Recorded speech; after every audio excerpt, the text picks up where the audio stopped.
Assalamualaikum warahmatullahi wabarakatuh, Mas Amir. Waalaikumsalam, Angkel. Sehat ya. Alhamdulillah. Sehat, Alhamdulillah. Angkel. Alhamdulillah. Ini saya buka dengan judul kita Bincang Rumi pada malam hari ini, ya. Iya, Angkel. Kata teman sehati. Sehati. Ya, ya kan? Iya. Iya. Waduh, ini luar biasa ini. Iya, Angkel. Kadang-kadang kan aku tadi buka bicara pakai hati, berdialog dengan hati, komunikasinya pakai hati, bagaimana kita berpikir dengan hati, bertingkah laku, bersikap dan lain-lain lagi macam-macam. Jatuh hati, wah, ya, macam dengan Iya, hati. Angkel. Nah, hari ini teman-teman, terima kasih sudah bergabung dengan saya dan Mas Jabir. Ya, hari ini dengan topik di Bincang Rumi kita akan bahas tentang Ghazal 625. Silakan Mas 25. Jabir. Iya. Iya, Angkel. Kali ini kita bahas hati, Angkel ya. Saya akan bacakan syairnya. Kata Maulana Rumi, "Oh hati, duduklah bersama seseorang yang tahu isi hati. Berteduhlah di pohon itu yang memiliki banyak bunga segar. Jangan sembarang pergi di pasar parfum ini. Duduklah di kedai yang ada gula di tokonya." Ya, Uncle. Ini potongan bait syair dari Ghazal ini ya, 1625. Dan menurut saya menarik karena sejak awal Rumi memanggil hati gitu. Betul, sejak awal Rumi memanggil hati, oh hati.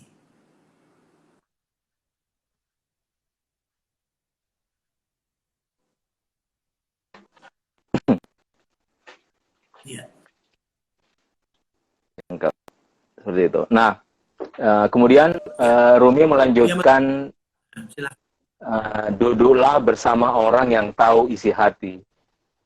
Dan menurut saya ini tidak mudah ya, Uncle ya, untuk kita bersama seseorang yang tahu isi hati. Menurut saya itu bukan hal yang mudah, Uncle kan? Seperti itu. Karena orang yang tahu isi hati berarti biasanya kita sudah lama berkawan, sudah lama bercengkrama. Nah, biasanya kita tahu dia gitu. Seperti kawan yang paling dekat dengan kita, eh, kita selalu tahu apa maunya itu kan, Uncle, seperti itu. Iya, iya. Jadi orang yang betul-betul ada attachment sama kita ya, ya, Iya, betul-betul udah iya, ngerti kita, iya, kita akan lah, iya, ngerti kita iya, banget. iya, Uncle, begitu. Tahu isi hati. Kemudian kata Maulana, berteduhlah di pahuan pohon itu yang banyak bunga segar. Ini simbol dari ini apa? Kalau kita punya hati yang pas, kan? Kita kan enak ya berdialog dengan orang yang apa? Bisa menerima kita, mau mendengarkan kita, kan? Bisa menerima kita apa adanya. Nah itu disebut pohon yang memiliki banyak buah segar. Kan? Pohon kan tugas dia hanya memberi ya. Tugas pohon itu hanya memberi. Dia memberi udara segar, dia memberikan buahnya, dia memberikan kehijauannya. Tugas dia hanya memberi gitu. Tugas pohon Iya, memang betul hanya memberi. hanya memberi. Makanya kita disuruh berteduh. Berteduhlah di pohon itu yang memiliki banyak buah segar. Itu Uncle. Makanya dia lanjutkan, jangan sembarang pergi di pasar parfum ini. Jadi ibaratnya dunia kan menawarkan semua dagangannya kan Uncle. Jadi setiap orang Oh menawarkan beda. dagangan. Iya, iya. Semuanya memanggil, ayo ke sini, gitu kan. Sini, di sini murah loh, Uncle, kayak gitu kan. Gitu. Gitu. Mari, Mari, mari. laku. Ya. Iya, gitu, Itu Uncle. Mm-mm. diumpamakan Iya, pasar dipomakan seperti itu. parfum ini. Iya, parfum. Parfum itu kan artinya semua orang menjual wangian ya. Semua orang menjual keindahan, semua orang menjual apa yang dia sebut dengan eh, apa sesuatu yang bernilai itu untuk dijual.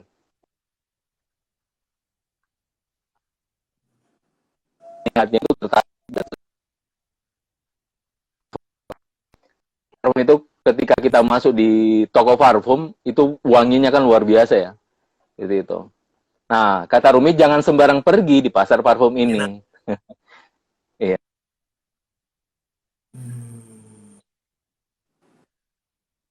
Yang ada gula di tokonya. Itu, Uncle.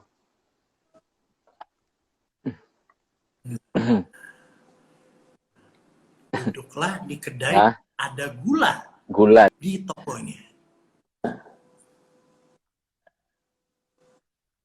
Ya, ya. Apa? Manis. Dia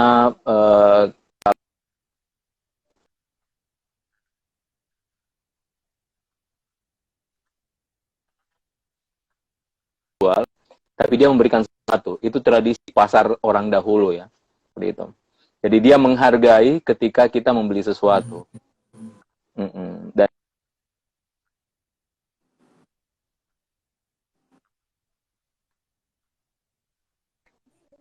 Sekarang begitu banyak iya, diganti dengan diskon kali ya. diskon. Kalau Sekarang diganti dengan diskon. dulu memberikan permen gitu, kalau kita masuk. Nah, ini kan beliau nulis Iya, di betul. 800 gitu. Kita masuk ke pasar beli sesuatu, si pemilik toko memberikan kita sesuatu. Itu, Uncle. Iya.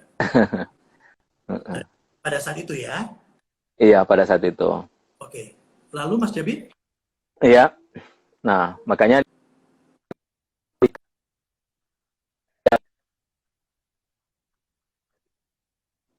tokonya. Maksudnya orang itu tidak sekedar menjual, tapi juga menjual sepenuh hati, Uncle.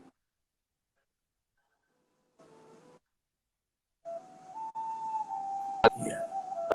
Kita diperhatikan, dia mau ikan gitu kan, seperti itu. Jadi ini simbol hati yang luas, hati yang luas.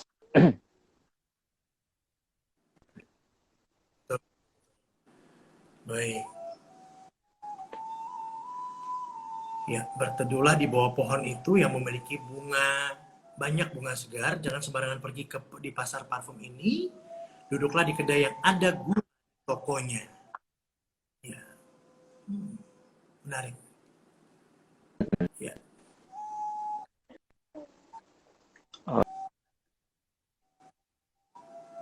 Kau punya bangan. Saya baca lanjutannya, lanjutan syairnya. Saya baca lanjutan silakan Mas. syairnya, ya. Jika kau tak punya timbakan, semua orang akan mencuri.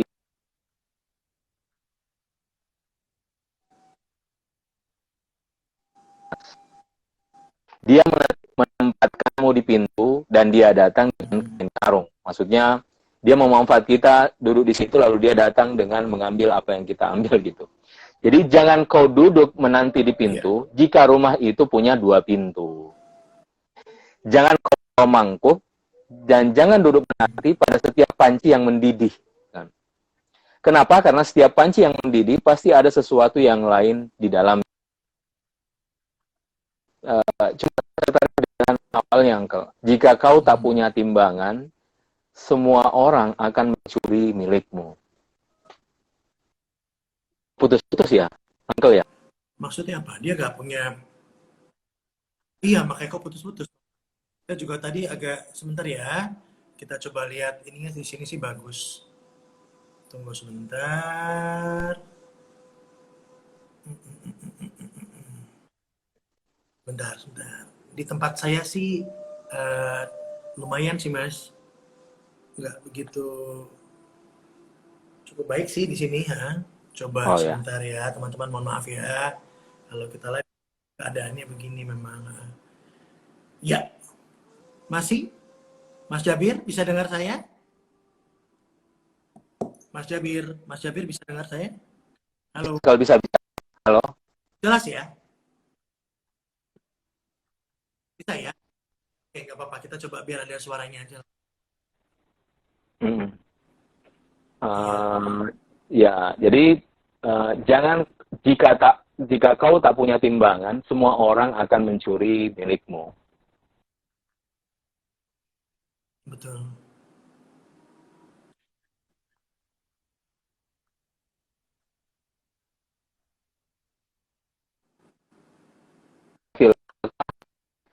Kita akan memberikan semua orang sesuka hati kita dan orang akan memanfaatkan diri kita kalau kita tidak punya timbangan.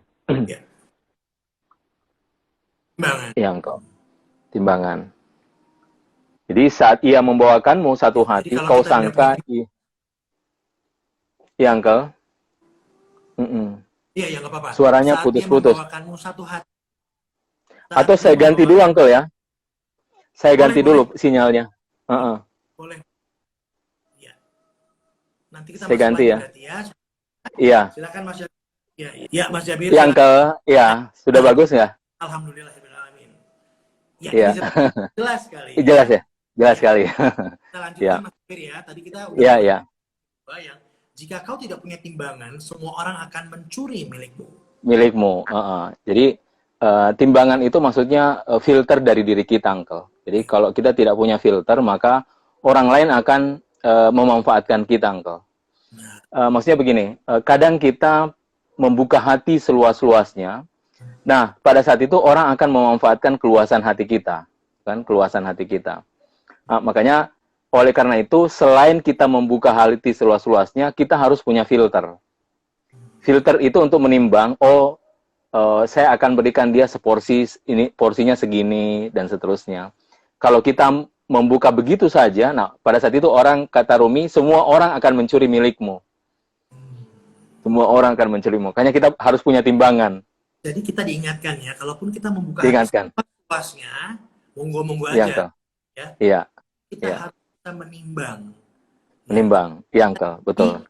Dimanfaatkan orang lain, gitu ya. Orang lain, iya, Uncle. Ya, di sini kan orang akan mencuri milikmu. Baik, Mas. Makanya saat ia membawakanmu satu hati, kau sangka ia memiliki emas. Nah, ini sebaliknya. Ada orang yang karena kita begitu baik gitu pada orang lain, kita membuka hati seluas-luasnya. Jadi ketika dia juga membuka hati, nah kita selalu saking positifnya kita pada dia, itu kita menyangka dia membawakan emas ke kita gitu. Kan?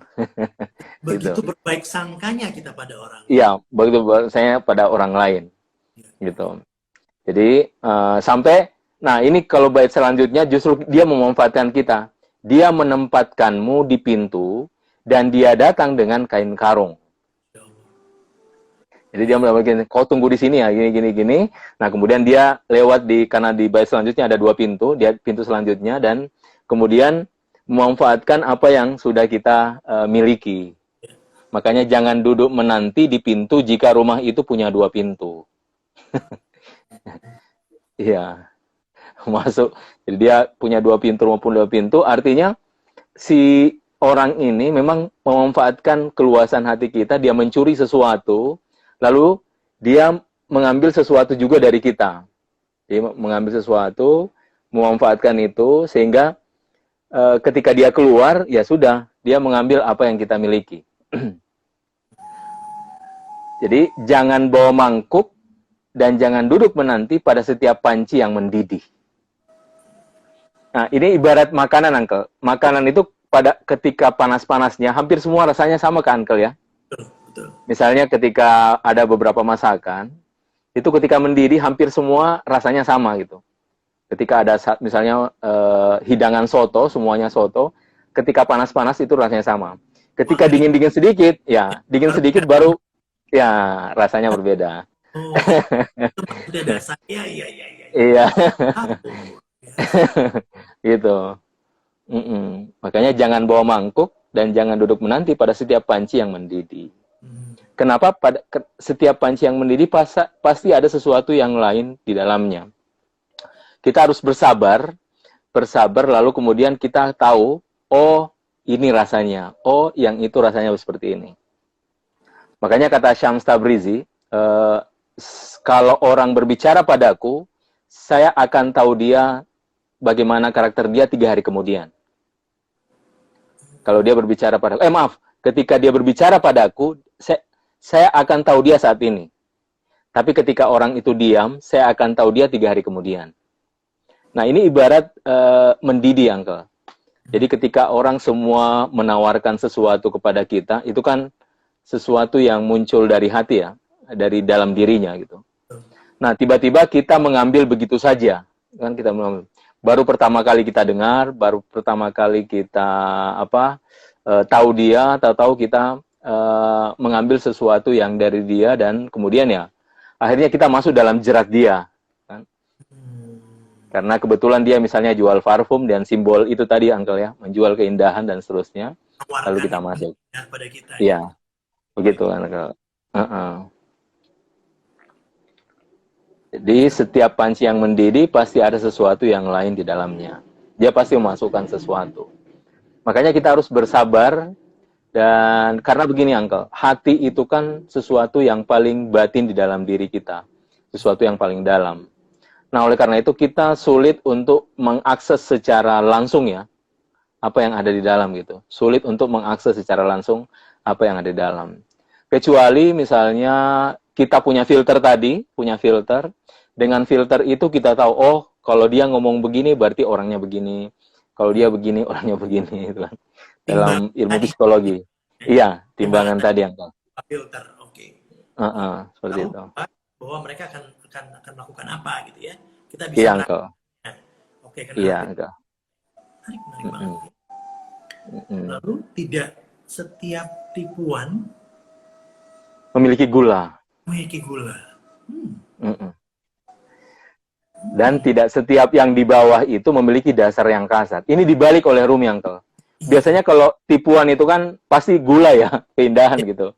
Pasti bikin kita terbuai ya, indah. Iya, terbuai, indah gitu. Tapi ini dibalik oleh Rumi, tidak selamanya itu. Kata Rumi, tidak selamanya tipuan itu memiliki gula. Makanya yang penting itu adalah kita, filter tadi, Uncle. Filter tadi. Justru begini, kadang kadang orang memanfaatkan karena kita luas, hatinya luas gitu. Dia memanfaatkan satu drama tragedi, satu drama kesedihan, satu drama keterpurukan. Nah, untuk meraih apa yang dia inginkan ya dari diri kita gitu. Makanya tidak setiap tipuan itu memiliki gula. Tidak selamanya orang menjual gula gitu untuk menipu gitu.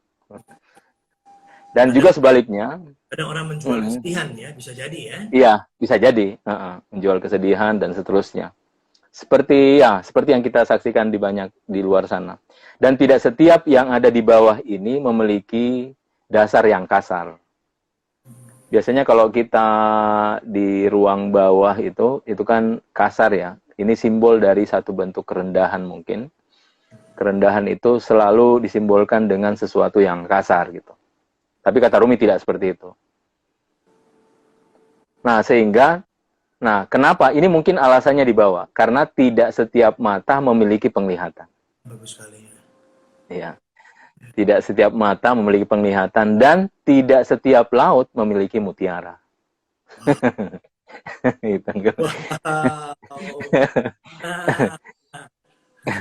Kita harus bisa melihat ya dan mengetahuinya pakai betul.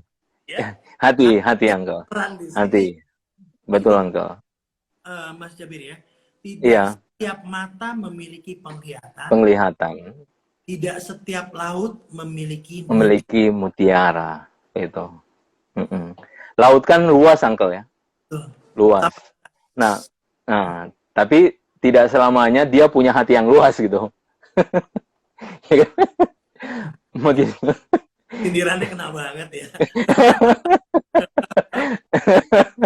Itu. Iya.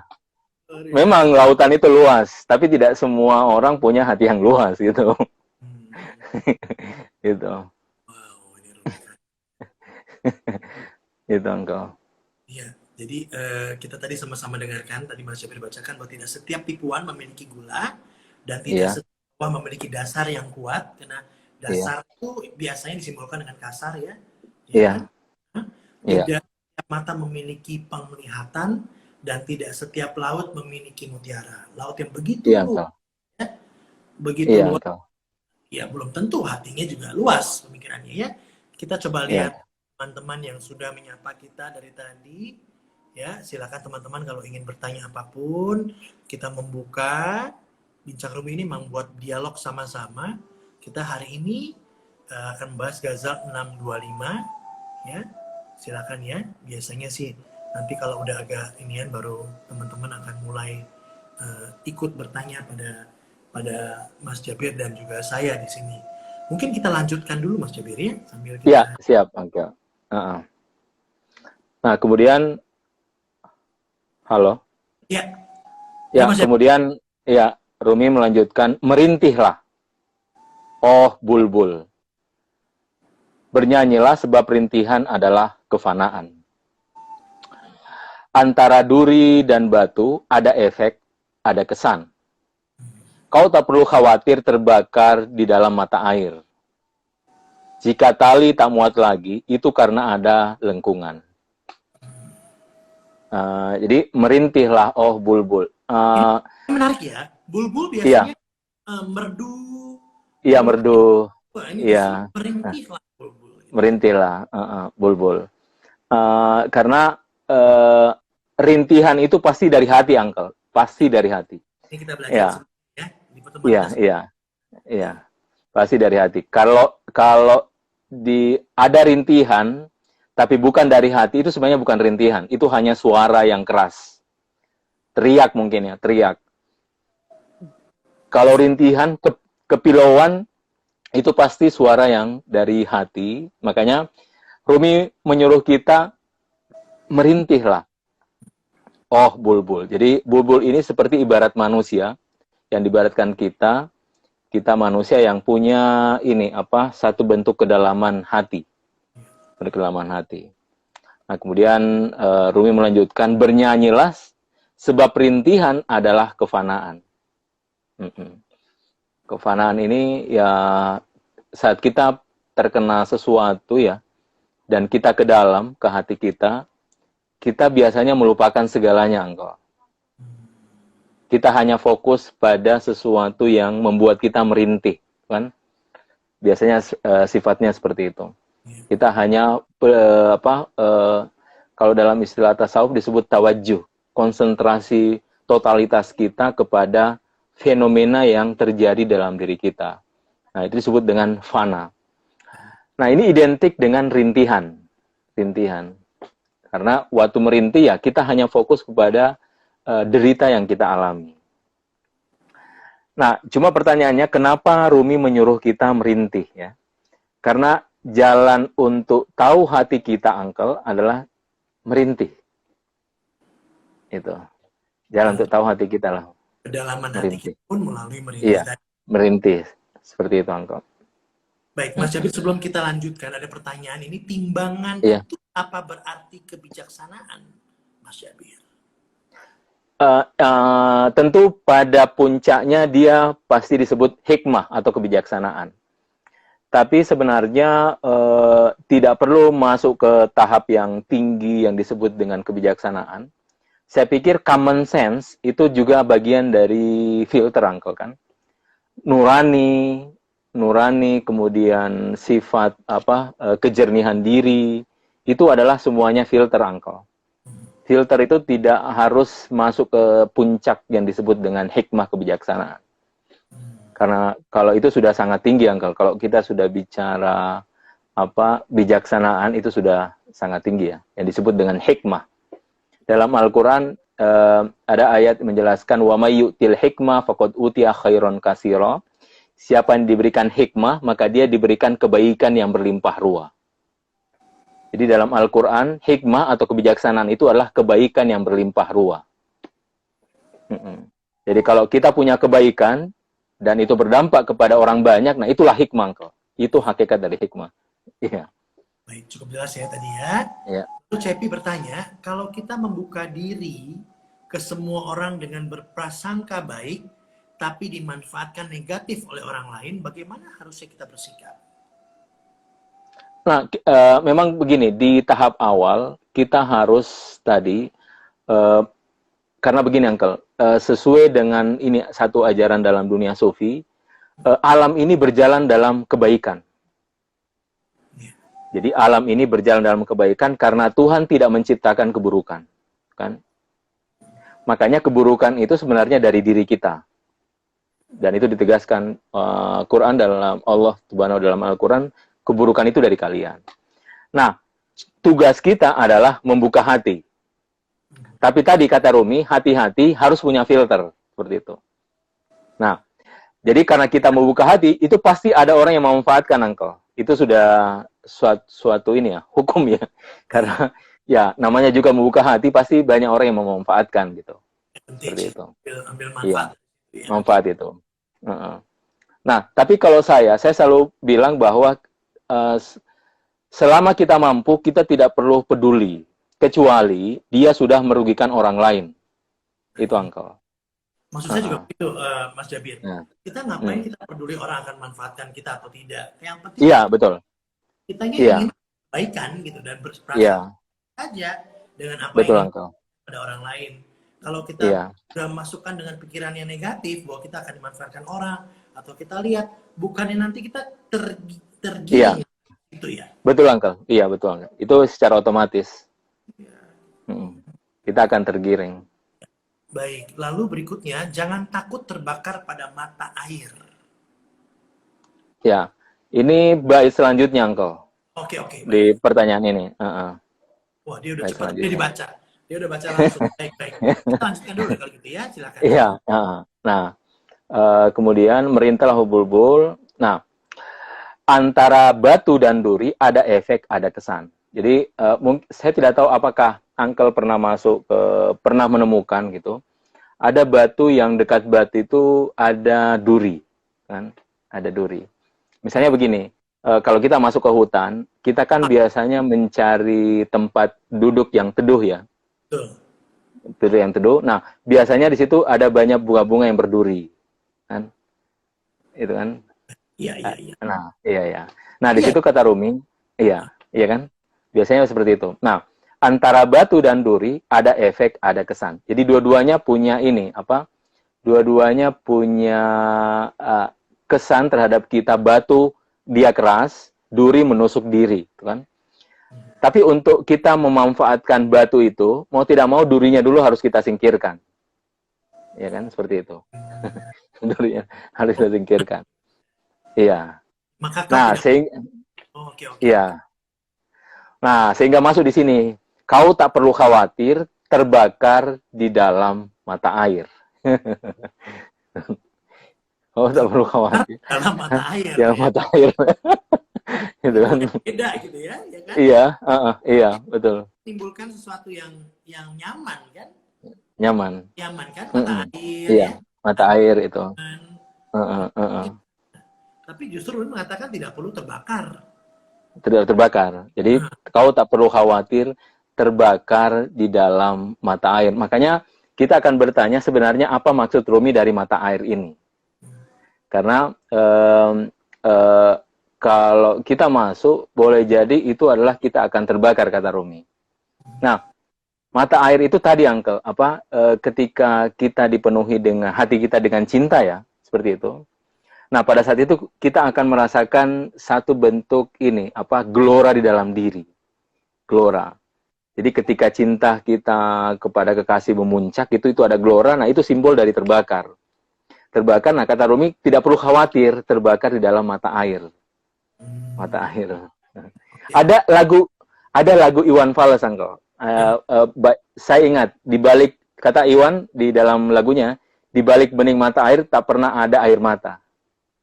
Oh iya. Ya. Jadi di balik bening mata air tak pernah ada air mata. Itu juga dahsyat ya. Iya, itu satu petikan syair lagu dari Iwan Fals. Tidak pernah air mata. Tidak pernah air mata. Karena kita hanya menyaksikan kebeningan, kebeningan itu kejernihan, simbol kejernihan. Kita melihat semuanya ya. Kalau kita misalnya di lautan yang benar-benar jernih ya, kita sampai melihat dasarnya, kita tidak khawatir kan, Engkau. Karena semuanya nampak gitu, terlihat. Gitu. Makanya tak pernah ada air mata. Makanya kita harus melihat dengan jernih ya. Nah, begitu, Engkau. Supaya semuanya bisa kita lihat dengan baik. Dengan baik, ya. Engkau. Berarti kita melihatnya pakai apa, Mas Jabir? Nah, Supaya ini hati. kita melihat dengan jernih. Gitu loh. Hati engkau. Hati. Hati. Melihat dengan hati. Lihat dengan hati itu, tapi sulit Uncle ya, melihat dengan hati. Tentu tidak mudah, karena melihat dengan hati itu dalam pengertian kita melihat seseorang itu dengan kedalaman. Kedalaman. Kan? Dan itu Syams pernah mengungkapkan seperti itu. Kata Syams Tabrizi, kalau kau terbiasa dengan kedalaman dirimu, orang lain akan masuk ke dalam dirimu. Jadi kalau kita terbiasa introspeksi ke dalam diri, maka orang lain pun akan mencermati itu. Dia akan masuk ke dalam kedalaman kita. Gitu, Uncle. Ini menarik. Nah, itu ya, itu kata Syams Tabrizi. Ini ada hubungannya. Ya, Uncle. Jadi orang lain justru malah bisa melihat kan? Iya, betul. Kita Ke dalam sendiri. Nah, itu akan kita sendiri. tercermin pada semua Iya. yang kita lakukan kedalaman hati itu kan? Ya kan? Iya, Uncle, begitu. Dan lain-lain sikap apa yang kita Iya. akan bisa dilihat Akan, oleh orang. ya, betul, Uncle. Seperti itu. Dia akan nampak. Baik. Sebentar ya. Coba kita lihat lagi. Kenapa biasanya banyak sekali. Bagaimana menebak hati, Mas Jabir? Baik hati sendiri maupun hati orang lain. Hati tidak perlu ditebak, Uncle.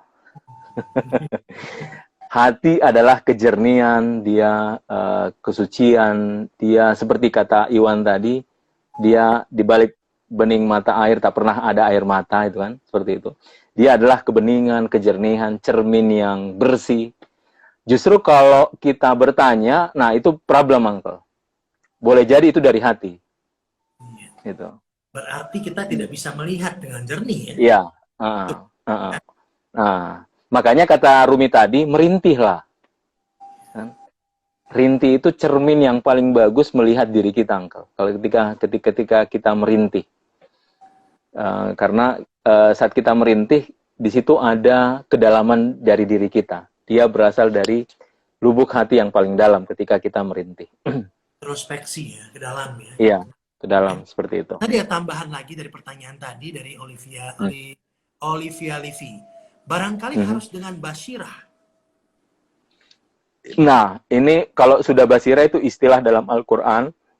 Dalam Al-Quran dijelaskan, falyanzuril insanu ila apa? Bal insanu ala nafsihi basirah. Setiap orang itu punya basirah atas dirinya. Basirah itu ketajaman penglihatan, Uncle. Jadi basirah itu ketajaman penglihatan. Nah, ketajaman penglihatan ini itu mau tidak mungkin kita miliki kalau kita tidak punya ketajaman hati. Seperti itu. Karena di luar ini kan banyak layar-layar, Uncle ya.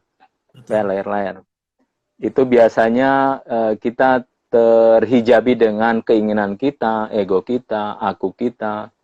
Banyak sekali. Dan boleh jadi ada sesuatu yang tersembunyi dan kita tidak tahu. Tapi kalau sudah bicara hati, nah itu bicara tentang kejernihan, kejujuran. Seperti itu, Uncle. Dan layer-layer tadi membatasi kita tadi ya. Iya, membatasi kita untuk melihat hati kita sendiri, termasuk hati orang lain. Di pertemuan kita sebelumnya ya. Baik, begitu Olivia. Lalu Emil Pramesti bertanya, melihat dengan hati apakah sama dengan kita menggunakan rasa kita? Nah, kalau hati pasti rasa, Uncle.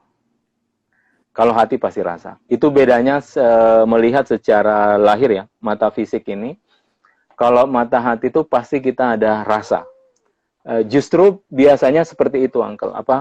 Rasa itu yang membuat kita tajam, membuat kita sensitif dengan rasa tadi. Sama dengan ini. Orang yang terbiasa dengan kayak parfum ya, Uncle ya. Orang yang terbiasa dengan parfum, kalau dia tidak perlu ditunjukkan namanya, dia cukup mencium, oh ini parfum ini gitu. Dia ngerti betul, dia tahu betul. Betul. Iya, seperti itu. Karena yang dia pakai adalah rasa tadi. Rasa tadi. Dia mengenali betul itu apa kan. Betul. Jadi tidak perlu lihat nama dari parfum itu. Dari aromanya dia sudah tebak, oh ini gini. Itu rasa. Lalu ada Mbak Diwin Hartono, kalau kata mama saya, jernihkan mata batin, maka kamu akan menemukan kebenaran dan keindahan. Ya, iya Uncle, betul sekali. Jernihkan mata batin. Mata batin itu ya hati Uncle. Mata batin. Karena dengan begitu kita bisa melihat dengan benar clear tadi ya. Iya, jadi kalau hati jernih, bersih, dia menjadi cermin Uncle. Jadi dalam tradisi Sufi, fungsi dari hati yang jernih ini adalah cermin. Jadi dia akan memantulkan sebagaimana apa yang ada di luar. Itu kan cermin yang bersih, Uncle ya. Dia akan memantulkan sebagaimana yang di luar. Nah, itu disebut dengan mata batin. Jadi mata batin itu adalah hati yang jernih, sehingga dia bisa menjadi cermin atas apa yang di luar. Sehingga dia bisa menangkap kebenaran sebagaimana adanya. Seperti itu kan. Lalu bagaimana dengan intuisi, Mas Jabir? Nah, Apakah hubungannya dengan hati? Intuisi lebih luas, Uncle. Istilah intuisi lebih luas. Intuisi itu bisa feeling, masuk feeling, bisa pengecapan juga bagian dari intuisi. Pengalaman yang sering terjadi itu bisa menajamkan intuisi kita. Kalau intuisi lebih luas, Uncle. Ya. Kalau hati lebih spesifik. Lebih spesifik. Ya. Jadi hati lebih spesifik karena hubungannya ke dalam tadi ya? Iya, Uncle. Oke, kalau intuisi dia lebih luas. Kalau intuisi apa yang kita pakai, Mas Jabir? Nah, intuisi itu boleh jadi tadi yang saya maksud. Boleh jadi dia berangkat dari pengalaman, keseringan ya. Misalnya tadi, karena saya sering masuk di toko parfum, gitu, sering. Akhirnya saya tahu. Itu intuisi saya terasa. Dia asa. Berdasarkan pengalaman yang sudah pernah dia rasakan. Dia rasakan, itu. Salah satunya. Itu pengalaman dari luar berarti ya? Pengalaman dari luar, Uncle. Iya, Uncle. Ya kan dia cium, dia tahu. Iya, betul. Iya. Seperti itu. Lalu bagaimana memahami bahasa nurani yang sejati, Mas Jabir? Nah, ini sulit, Uncle, kalau sudah bertanya bagaimana yang sejati. Karena begini, karena tadi kita jelaskan bahwa hati itu sebenarnya dia tidak butuh perantara. Dia menampakkan apa adanya, dia jelas dengan sendirinya. Kita tidak perlu bertanya, karena dia adalah satu simbol dari kejernihan, kayak cermin tadi. Kalau kita bertanya, itu justru ada problem ya, kalau kita bertanya, karena akhirnya kita bertanya, hati saya ini masih jernih atau tidak, gitu. Karena pertanyaan itu kemudian muncul. Gitu. Nah, makanya, makanya perlu dilatih, Uncle. Kita perlu melatih dan membaca diri kita. Melatih dan membaca diri kita. Diri kita, iya. Bila itu kita perlu. Ngerti hati kita, kejernihan hati kita, seperti kita berkaca pada orang lain. Iya, Uncle. Iya, Uncle, seperti itu. Oke. Dan diri ini sebenarnya buku yang luar biasa, Uncle. Buku yang luar biasa. Kita banyak mendapatkan banyak hal yang luar biasa kalau kita mau belajar dari diri kita sendiri. Gitu. Jadi kemarin saya diskusi dengan teman. Jadi dia curhat ke saya, Uncle. Jadi kata dia, saya kok akhir-akhir ini bosan ya dengan hidup ini. Bilang, kenapa? Karena ya yang saya temukan hanya rutinitas, Uncle. Kata dia, berangkat pagi, kemudian naik kereta, kemudian tiba di kantor, pulang begitu lagi naik kereta, terus-menerus seperti itu. Nah, kemudian saya bilang begini, tahu tidak apa yang membuat kau bosan? Seperti itu, karena setiap hari kau tidak menemukan hal yang baru. Kan? Karena begitu rutinitas, kan? Nah, coba, ya rutin. Coba begini, biasanya kalau kita pergi, Uncle, kita lebih peduli dengan HP kita kan, Uncle ya? Sampai dari kendaraan. Manusia-manusia. Iya. Nah, saya bilang coba ciptakan hal baru di dalam diri. Maksudnya begini, waktu kita naik kereta, amati saja, amati. Saya pasti banyak hal yang baru, amati saja, lihat orang. Bahkan saya bilang begini, bahkan saya mengamati iklan. Kalau saya, Uncle, saya selalu menikmati misalnya naik kereta atau di trans ya. Saya menikmati ketika lihat iklan. Saya bertanya, ini kok orang bisa pasang iklan seperti ini, kok modelnya seperti ini. Nah, itu kan memberikan hal baru ya ke dalam diri saya gitu. Pikiran baru ya, hal yang baru. Iya, Iya, hal baru. Pun rutinitas itu, buatlah rutinitas menjadi sesuatu yang tidak membosankan. Iya, Kan Uncle, kita betul. gali lebih dalam lagi gitu kan. Iya, Apabila iya, kita mengerjakan sesuatu, kalau kita tahunya cuma kulitnya aja, tentu akan bosan. Tapi apabila betul. gali lagi, tahu lebih dalam lagi, akan menimbulkan Iya, semangat, rasa, pengetahuan baru yang mungkin buat kita lebih dinamis dan one step ahead, lebih maju kan. Mungkin iya seperti itu betul, Uncle. ya. Iya, Uncle, betul seperti itu. Ini Heeh. ada pertanyaan menarik nih. Boleh tahu bukunya seperti apa? Hidup ini tadi kan buku, bagaikan buku Iya, gitu. Nah, iya, gitu. iya, iya. Iya. Jadi diri ini buku yang luar biasa, Uncle, ya. Misalnya coba kita perhatikan fisik kita kan. Fisik kita ini mulai ada mata, ada hidung, ada telinga di situ. Masuk kita lagi ke dalam, ada dimensi psikologi. Di sana kita ada ketemu dengan nafs, gitu kan. Kita masuk lagi ke dalam, di situ ada ruh, ada akal, ada hati, ada imajinasi. Belum kalau kita lagi pecah-pecah, lebih kecil lagi. Dan itu luar biasa, Uncle. Saya selalu belajar ini, apa yang saya tangkap respon dari ketika saya menemukan di luar dari dalam diri saya. Itu satu pelajaran yang menarik, Uncle. Ketika saya belajar dari diri saya sendiri ya, ketika menemukan sesuatu hal yang baru. Makanya saya selalu share ini ke teman-teman bahwa ketika kita mencoba memaknai setiap momen, saya pikir itu adalah sesuatu hal yang baru di dalam diri kita, Uncle. Itu. Jadi karena kita setiap saat belajar, oleh karena itu setiap saat kita mengalami satu bentuk kebaruan. Karena kita selalu mendapatkan kebaruan, kita tidak akan bosan, Engkau. Betul, betul. Iya, kita tidak akan bosan. Lagi proses kan. Sesuatu yang Iya, baru kan proses tuh kan. proses, betul. Proses mengenali diri lagi, proses Iya, lihat lagi gitu. Itu luar biasa. iya, betul, Engkau. Nah, ada pertanyaan menarik juga nih. Bagaimana kita berpikir? Bagaimana dengan berpikirlah dengan hati? Mungkin hati tidak berpikir, Uncle ya. Cuma Ya, hati oke. bisa menangkap sesuatu, gitu.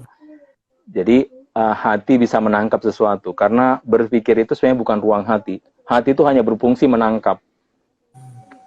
Dia menangkap saja, menangkap sesuatu yang ada dari luar atau dari dalam sendiri. Dia fungsinya menangkap.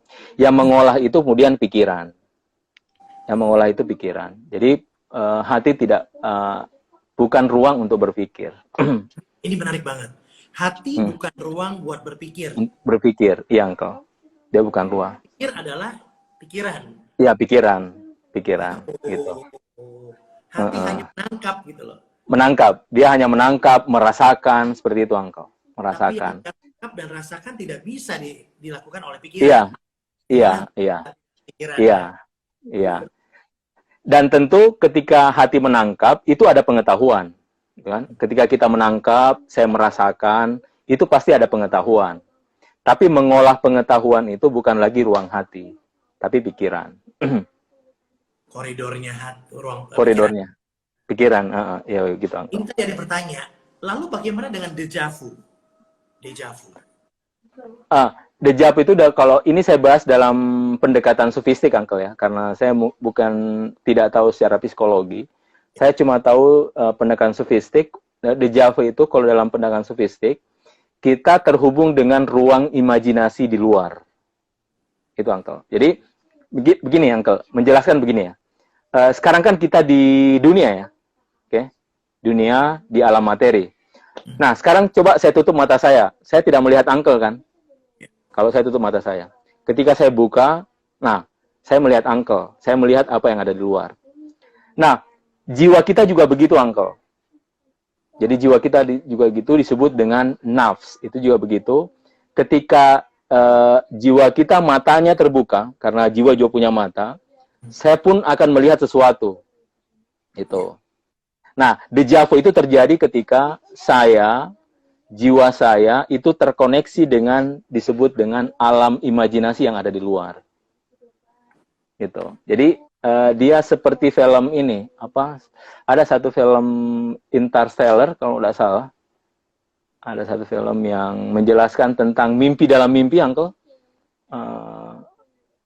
Oh, oke, oke. Iya, iya, iya. Mimpi dalam mimpi. Iya, iya, iya, Iya, iya. ya, Iya, betul. ya, nah, kira-kira seperti itu. Jadi, masing-masing ada dimensinya. Nah, ketika kita tersambung dengan dimensi lain, nah kita akan melihat dejavu di situ.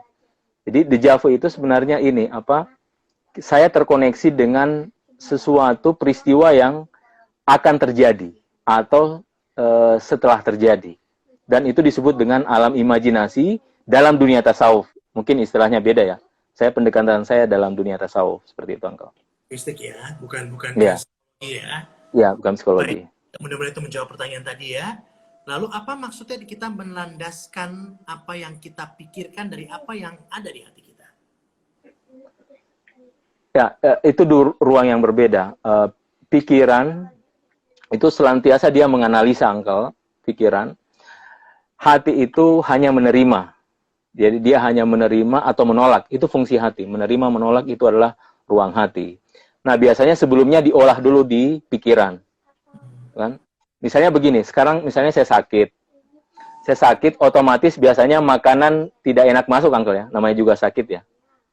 Nah, itu pikiran saya begitu. Tapi pikiran saya mencoba begini. Tapi kalau saya mau sembuh, saya harus makan. Kan? Itu. Nah, Atau akhirnya atau namanya orang sakit, tentu rasa tidak senikmat, seenak kalau orang sehat pada saat makan. Ini iya, iya, hati iya. ya. Kayak gitu. Nah, iya, iya, iya. Jadi terus pro, nah ini ya. Kalau gitu ya. Iya, selalu begitu, Uncle. Oke, ketika hati telah dimanfaatkan dan karena itu hati pun jadi sakit, bagaimana mengembalikan hati untuk jadi kembali sehat, Ustaz? Nanti ini mungkin beda ya kasusnya kalau bagaimana mengembalikan hati menjadi sesuatu yang sehat itu karena kita sudah menerima satu bentuk peristiwa yang Uncle ya. Nah, menurut saya yang paling bagus adalah ini. Kita harus menerima apapun yang terjadi di dalam hidup kita, Uncle. Saya kira itu langkah yang sangat positif untuk membangun diri kita. Jadi kita harus menerima apapun yang terjadi terhadap diri kita. Biasanya kita menolak, kita hanya menerima yang baik-baik saja, Uncle ya. Kita hanya menerima yang bahagia saja. Tapi hidup itu kan ini ya, apa? Ada baik, ada derita, ada bahagia pastinya ya. Nah, langkah terbaik menerima semuanya. Kalau kita hanya menerima yang baik-baik, yang bahagia-bahagia, saya yakin kita akan stres, Uncle. Jangan lupa tadi hati buat apa? Tadi kan kefanaan tadi Iya, ya. Paling iya penting kan. betul. Mas Jabri, kita Iya, masih punya waktu kira-kira 7 menit. Kita selesaikan yang tadi ya. Yang iya, ada ini masih banyak pertanyaan tapi kita selesaikan untuk hari ini mungkin Hazalnya yang iya. pelita adalah hati yang Ya, ini terakhir, pelita itu adalah hati yang tersadar, letakkan di bawah pakaian. Lewati angin dan udara ini, hawanya asin dan jahat. Ketika kau melewati angin, menetaplah pada mata air yang kau cari. Carilah kawan yang ada air di dalam hatinya. Jika ada air di hati, kau telah menetap di pohon rindang. Ia yang selalu memberi buah yang baru, terus-menerus bertamasya di dalam hati. Nah, ini Uncle. Jadi, hidup sekali. itu, ya, hidup itu perlu kebaruan. Ya, iya. Hmm. Dan memang tadi ya carilah kawan apa tadi yang apa? Pertama ya, Ya, yang pertama, ya, hati carilah seseorang yang tahu isi hati. iya. Lalu Ya, carilah kawan yang ada air di dalam hatinya. di dalam hatinya. Gitu. Ini ada statement dari Terry Putri ya. Semakin menyelami diri, semakin tidak ada pertanyaan lagi untuk dirinya. Wah, mantap, mantap, mantap. Ini maksudnya menggali Iya, tadi ya. iya, yang Kau. Iya, betul. Iya, Iya, ada pertanyaan lagi. iya, iya. Karena begini, itu bagus sekali, Uncle. Itu pendalaman yang bagus sekali. Semakin kita menyelami diri, itu tidak ada pertanyaan. Karena pada akhirnya ya kita akan menemukan diri kita, Uncle. Ya kan? Kita akan menemukan diri kita. Dan saya pikir, Ya, sejatinya iya, diri kita. iya. Dan saya pikir hidup ini adalah menemukan diri kita sendiri, kan, Uncle? Betul. Iya, Saya tertarik tadi Mas Jabir, carilah seorang iya, kawan yang air di dalam hatinya. iya. Air itu simbol kehidupan, Uncle. Simbol kehidupan. Jadi, carilah kawan yang ada air dalam hatinya. Karena ada hati yang mungkin dia keras ya, Uncle. Sehingga di dalam hatinya tidak ada kehidupan. Jadi kalau kita dekat itu, kita cepat-cepat ingin pergi, Uncle. Ada kan begitu ya. Ada orang kalau kalau kita bertemu, kita ini kapan sih selesai itu kan. Begitu. Mas Jabir, sorry saya potong. Ya, Ada ya. hati yang keras. Apakah semua hati emang diciptakan keras? Atau memang hati semuanya indah dan lembut, tapi orangnya yang keras? Tapi gimana? Ya, itu betul, Uncle. Jadi hati itu sejak awal Tuhan ciptakan sebagai singgasana Tuhan. Makanya hati itu adalah simbol dari kelembutan, keindahan. Nah, kita ketika hidup di dunia kan tidak semuanya ini, Uncle ya, tidak semuanya indah itu kan. Jadi pasti ada derita. Nah, biasanya membuat kita hati menjadi keras itu karena kita tidak mampu memikul derita, Uncle. Itu membuat hati kita keras. Itu akan membuat hati kita keras. Ya, jadi gitu ya. Nah, kalau tadi carilah seorang kawan yang ada air di dalam hatinya, mungkin bisa kita jelaskan. Ya. Nah, tadi air itu adalah simbol kehidupan. Simbol kehidupan, makanya yang titik penekanannya adalah karena hati adalah wadah, ketika dia memiliki simbol kehidupan, maka dia akan memberikan kehidupan di sekitarnya, memberikan kesejukan di orang lain, ketika kita dekat dengannya ingin berlama-lama, karena ya dia memberikan kesejukan, kehangatan, kedamaian di dalam diri kita. Itu simbol dari hati yang benar-benar mengayomi, Uncle ya, yang luas seperti itu. Makanya kita disuruh cari kawan yang begitu, Uncle. Karena dengan siapa kita berada di sekitarnya, ya kelihatan kan Ya, mana arahnya. iya, Ya. Uncle. Hubungannya Iya, ke sana. Uncle. Kita masih punya sedikit waktu 3 menit, mudah-mudahan ada yang kita bisa ini lagi. Hati tanpa Tuhan ya sakit, oke ya. Apa amarah juga berasal dari kemurnian hati? Ini pertanyaan untuk mungkin ya. Nah, itu tidak, Uncle ya. Amarah itu dia bagian dari nafsu. Amarah itu bagian dari nafsu. Cuma dia memang ada satu masa di mana dia amarah itu positif. Maksudnya kita ketika hak kita diambil orang lain, ketika kita marah itu positif. Nah, cuma kan ya bagaimana mengontrol amarah ini sehingga dia tidak bebas begitu saja, Uncle. Dan merusak orang lain. Itu sih intinya. Seperti itu. Tapi dia bukan bagian dari hati. Yang jelas dia bukan bagian dari hati. Oke, mungkin ada sedikit lagi waktu. Kita punya 3 menit lagi. Ya, sebentar. Hati antara cinta dan cemburu, begitukah? Nah, ada memang ini, Uncle, yang menarik, Quran mengatakan begini. Jadi Quran mengatakan ini, Tuhan tidak menciptakan dua hati di dalam diri manusia. Ya, ma ja'alallahu qalbain fi jawfi, itu kata Quran. Jadi Tuhan tidak menciptakan dua hati dalam diri manusia. Sebab itu memang hati itu hanya bisa diisi satu, Uncle. Iya. Makanya efeknya cemburu ya. Iya. Itu. Lagi deh, ya. Air itu ilmu, hati yang berilmu. Carilah kawan yang hatinya berilmu, kata Imran. Ya, betul, Uncle. Ada pertemuan. Karena ilmu juga kehidupan. Jadi itu semua simbol dari air. Air itu kehidupan, juga simbol dari ilmu. Ya, lalu perempuan Bu Siwi mengatakan Tuhan tidak menciptakan dua hati dan di manusia, betul tadi ya. Cara menerima kebahagiaan dan derita itu seperti apa? Cara singkat, Ustaz. Tidak ada caranya, Uncle. Menerima saja, Uncle. Itu dia. Tidak ada caranya. Iya, terima saja. Ya. Iya. Mau terima atau enggak? Iya. Mau nggak mau kita harus terima. Nah. Dan memang begini, mungkin yang kita luput adalah memaknai, Uncle. Memaknai. Kalau kita bisa memaknai dengan baik, itu sangat mudah kita terima. Yang problem mungkin dalam pemaknaan, Uncle. Biasanya problem adalah dalam pemaknaannya. Ya. Baik. Mas Jepri, terima kasih banyak waktu kita. Terima kasih banyak. Terima kasih banyak. Mudah-mudahan apa yang kita bicarakan hari ini bisa membawa dampak positif kita semua. Ya. Waalaikumsalam Amin. Terima kasih Mas Jabir. Kita jumpa lagi Terima sekali kasih. ya. Iya, Sampai Uncle. Iya.